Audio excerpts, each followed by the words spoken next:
Hello, my name is Rachel Haas, and I am a DNP student at Gonzaga University. And for the last year, I have been focusing my DNP project on inpatient adolescent violence. And how do we do this better? So, this video is just on the adolescent neurobiology of an average adolescent. And it is to give you an idea of what is going on in an adolescent's brain. So this video is derived from the work of Mr. Robert Sapolsky, who is a Stanford neurobiologist and has a couple chapters here just on the adolescent brain. And that gets us to the golden rule of working with adolescents. What you need to know. Nothing about adolescence can be understood outside of the context of delayed frontocortical maturation. Okay, here is our adolescent brain. And we're going to start here with our frontal lobe, frontal cortex. It's our source of rational thinking, problem solving, judgment, language, and per Google, if you search, it says the control panel of our personality. So it's a lot about how we make our best decisions. And in contrast here, we have our limbic system. And in adolescence, that limbic system is going full blast. And additionally, it's often, here's our amygdala, the source of how we're making choices as an adolescent.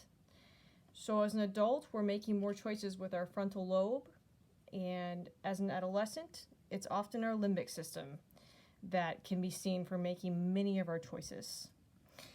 So the amygdala here, this is our problem child, is the source of emotions and emotional learning. And when we take that off, we can see this medium green here is our hippocampus, which is the source of short-term and long-term learning. This light green is the cingulate gyrus. It receives input from the thalamus, which is this light blue dot here, and other parts of the brains, and it is involved in emotional formation, learning and memory, and is significant to mental disorders. This blue dot here is the hypothalamus, and it is a big source of the brain hormone function and also does temperature regulation. And then this light blue, the thalamus, you can think of as an air traffic controller. Whoops.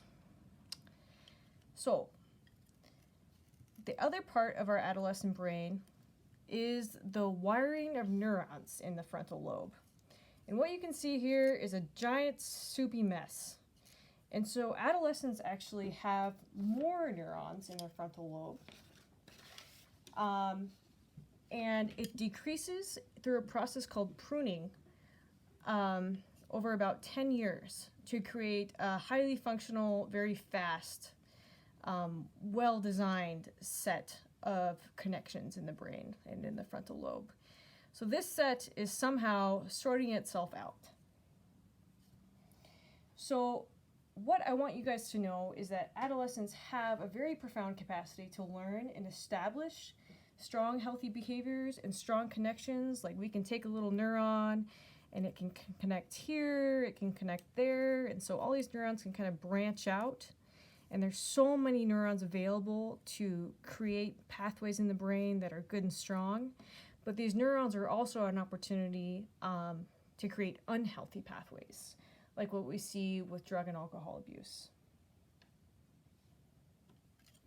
In contrast, we have this adult brain, in which you can see that there's less neurons in the frontal lobe, but the frontal lobe is in charge of making decisions at this point. And these are some strongly wired neurons. And they're organized, and they're all working together. And instead of having an eyeball in our amygdala, we have this smaller amygdala, which understands its place in the limbic system. And so everything is working to make rational judgments and choose logic over emotions. And that is how the adult brain looks differently than the adolescent brain.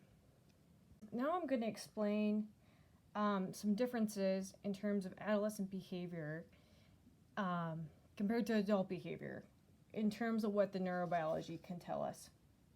Is that one, adolescents do, because of this limbic system variance, experience emotions more intensely than adults. And additionally, this frontal lobe, which is the source of much of our personality and how that comes out, is still under development. So there's going to be times where kids do things that are really not who they are. And they're just figuring it out. And another big aspect of this, in terms of all these neurons going around and all these changes, is that this development means they're very influential to positive and negative experiences. Adolescence and early adulthood is a time that Sapolsky says is we're most likely to be killed or to kill. And this is consistent with research on violence, which says one's violence risk decreases significantly after the age of 25.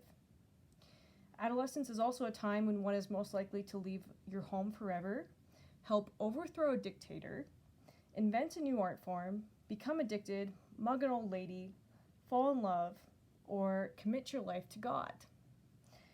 It's a unique neurobiological time in one's life, and it can be seen reflected in kind of all these crazy impulsive behaviors that happen.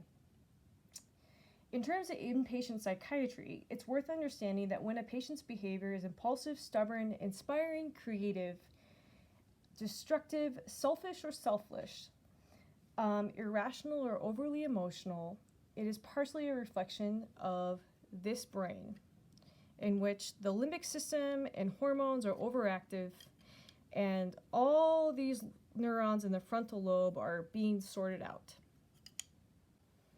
Okay, adolescent brains do not process information like adult brains. Think about it for a second here. These neurons are not as wired in. And this limbic system is fired up and also not as well connected, so it's doing its own thing. And in terms of processing information and inpatient adolescent psychiatry, one big topic I'm going to talk about briefly is how adolescents understand risk. So, adolescents are more likely to make risky decisions than adults. It's actually the most high-frequency time in which a person will have a head or neck injury. And ultimately what this means is that adolescents cannot understand what risk-taking means in terms of consequence. I am going to briefly go over a study here which took adolescents and adults and asked them to estimate the likelihood of a good event occurring, like your favorite football team winning the Super Bowl, yay! And then the likelihood of a bad event occurring, like if you drink alcohol, you'll get into a car crash. Now, if you tell the adult and adolescent population the actual probability of the good and bad events happening, and then ask the adult and adolescent populations to re-estimate the risk of your favorite football team winning, the positive, and drinking alcohol will result in a car crash, the negative, the adults will estimate consistently more accurately on both points. But, unlike adults, adolescents will only accurately estimate the good event. They will continue to make poor risk assessments for a bad, negative event happening, even when you tell them the information they need to know.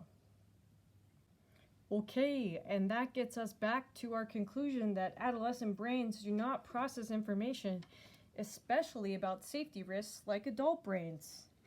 And it's about neurobiology. It's not about the adolescent listening poorly or choosing to be oppositional necessarily. It's literally that their neurobiology is not processing this information about risk like adult brains. And so this is relevant if you ever run a group on safety, or ever try and tell an adolescent how drugs will negatively affect their life, or if they run away, they may be kidnapped. Those things are not being processed like an adult brain processes them. And so it's not about us as the people who are working with the adolescents. It's once again just about how the adolescent brain is learning the information. Here is how the adolescent brain engages in novelty-seeking behavior to a higher extreme than the adult brain, which is represented here by this purple string. This is the mesolimbic dopamine projection, and it is much stronger in adolescents, which means that they are more responsive to positive rewards. This also explains how addictive behavior that starts in adolescence continues throughout a person's life. And it is also a significant reason in terms of problem solving difficult patient behavior, why it's worth it to consider positive rewards for kids. Because the brain neurobiology shows us that kids are more responsive than adults to positive rewards. The neurobiology of adolescent social behavior. Yes, we have some neurons, but more importantly, we have social media. And adolescents are uniquely vulnerable to peer influences. Social media things escalate that to a whole new level. It is important to know that the self-image of an adolescent is enmeshed with how they understand their peers to perceive them. And significantly, we have a fired up amygdala. This amygdala is a beast, and it reacts to all of these social media things at a whole new level we cannot even understand to experience as adults. Adolescent neurobiology has something to say about exclusion. And consider some classic bullying. A peer calling this girl ugly over text message, believe it or not. And this happens a lot. And it also happens in person. And it's something, if you're going to work on an inpatient adolescent unit, you should keep your eyes open for at all times, because it is absolutely a trigger for violence and, in general, activation of the amygdala monster. Ah! Social exclusion also fires up the regions of the brain which perceive anger and disgust and pain. Experiencing being excluded is going through a lot. And this is different than when an adult experiences social exclusion, because adults have this fantastic capacity to use these very strongly wired aspects of their prefrontal cortex. So they don't need to go and activate an amygdala monster. Their amygdala can chill and understand its place and rationalize how to best perceive the experience and move forward. As adolescents experience more hurt and rejection than adults from social exclusion, they therefore, in contrast, experience a stronger motivation to fit in. And this stronger motivation is neurobiologically based, but in terms of working on an inpatient adolescent psych unit, can be seen in a variety of ways. From two kids ordering the same drink, from two children wanting to do the same things and wear the same type of outfit. And it also can occur in terms of how they respond to one another. One adolescent chooses to self-harm to deal with a stressful situation, another might as well. And they may choose to have similar beliefs about staff, therapy, their parents, or the world in general. And this can all go back to our amygdala monster, which, when they fit in, means the amygdala monster is able to relax. Whoa. Now this picture is not a happy picture. What do we have?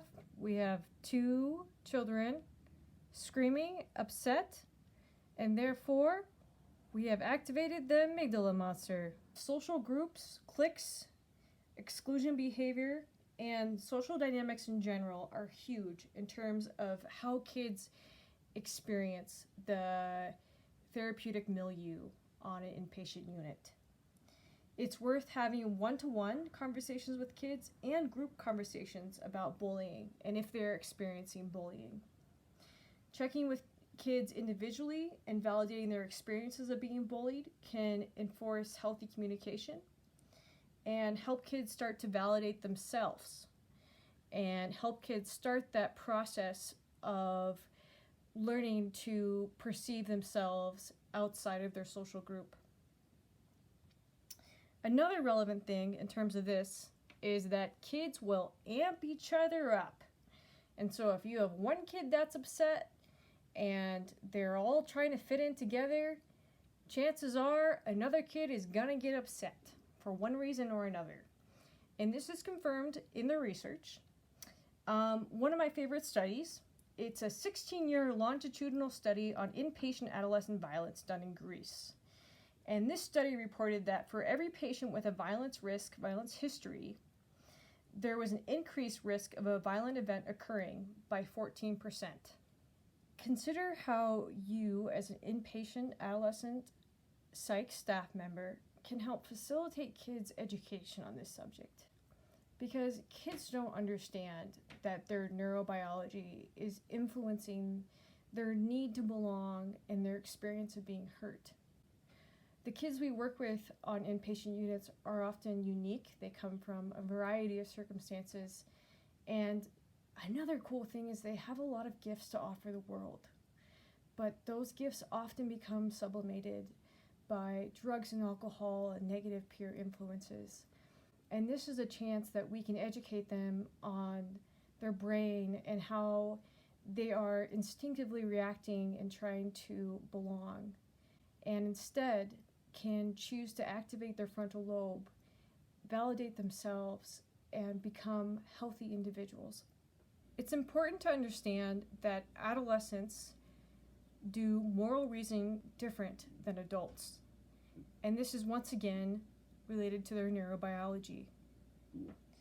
The average adolescent doesn't mentally perceive the third person like you do as a fully formed adult, which means that they understand the first person, themselves, but when they're asked to understand how another person feels, they don't do that well, like an adult will. And so if we take this heart, these emotions, these feelings, outside of the adolescent, and we ask them to perceive and understand what the other person is feeling and thinking, they're not going to do a good job of it at baseline. And this is primarily due to this messy frontal lobe that isn't wired in, and this overactive amygdala. But this is an important thing that we can do as inpatient adolescent psychiatric staff, which is to help kids practice putting themselves in other people's shoes. Another big way that this neurobiological fact comes into play is when there is violence or some episode of unsafe behavior, which is incredibly traumatizing for the child and staff. Staff members are often having conversations about the child's capacity to practice moral reasoning and empathy for the other person. And another important fact to understand is that when people are stressed in general, so the adult brain and the adolescent brain, this is creating an amygdala monster. And this amygdala monster disconnects us from our frontal lobe and even further disconnects us from being able to understand the third person perspective. Adolescents are not just little adults. Says the great Dr. Yates, it requires us to keep problem solving, keep putting ourselves into the adolescent shoes. Because adolescents are not done growing. They are changing regularly. And the personality and behavior you see is not who they're going to be forever. We have an important role as inpatient adolescent staff to foster the child's education and growth in the right direction. Help them see why healthy behaviors are more rewarding than unhealthy behaviors.